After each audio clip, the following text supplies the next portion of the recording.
Now in our lecture 3, I am going to start the electrical properties of materials.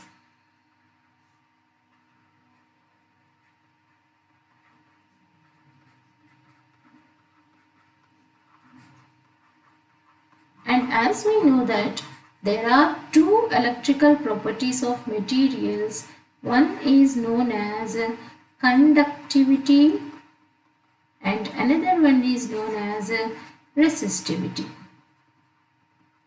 So first we have to know that what is meant by property.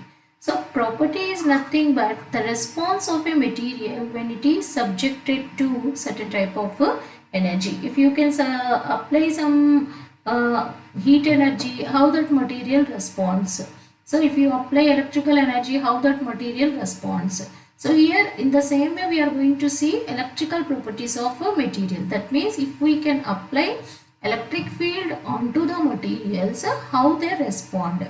So when we apply the electric field onto the material, either that material allows the charges to flow through it, allows, or it doesn't allows. If it allows the charges to flow through it easily, then it can be considered as conductor, and if it doesn't allow properly, that means it is having the high resistance.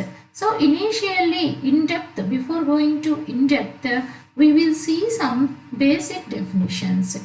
Okay, so what is meant by current and what is meant by resistance, and what is the relation between the current and resistance. We will see all these definitions. After that one, we are going to see what is the conductivity and resistivity of different materials like metals, semiconductors and insulators.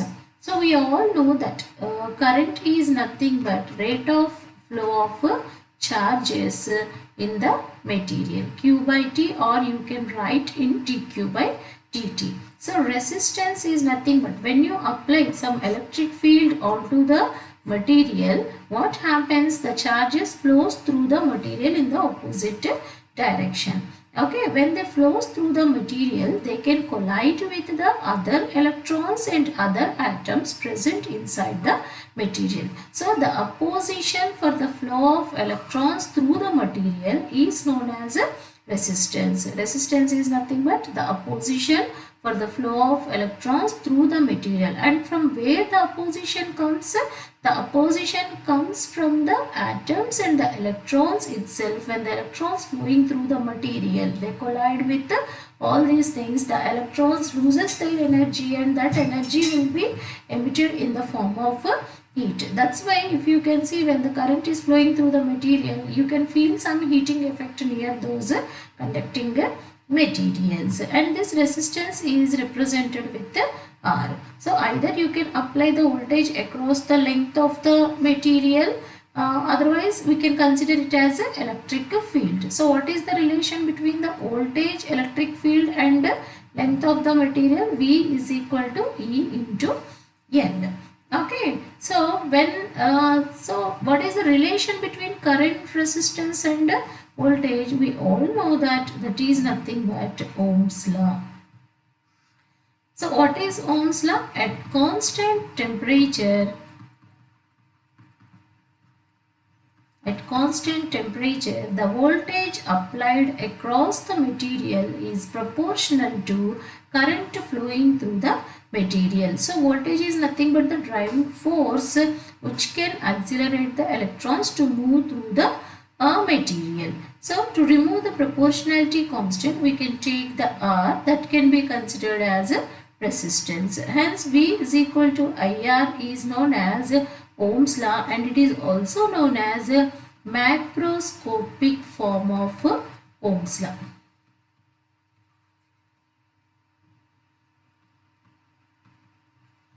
Macroscopic form of Ohm's law. In addition to this, we are also having microscopic form of Ohm's law. That means that is directly related to the material property. So that conductivity, resistivity, all these are depending upon the material's nature.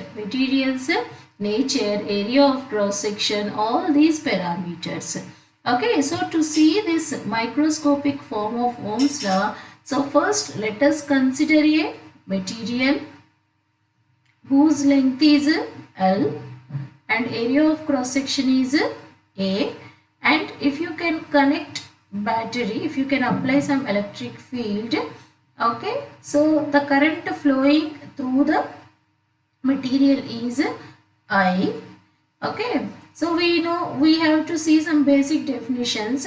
The current flowing through the material per unit area of cross section is known as current density, that is represented with J. J is equal to I by A, the current flowing through the material per unit area of cross section. In the same way, we are also having the charge density. It is represented with rho also, and the charge per unit volume of the material is considered as a charge density. So here,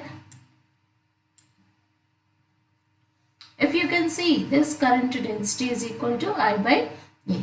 Now, how you are going to relate the resistivity? Okay, resistance is nothing but opposition for the flow of electrons, and this resistance is always proportional to the length of the material and inversely proportional to the area of cross section of the material.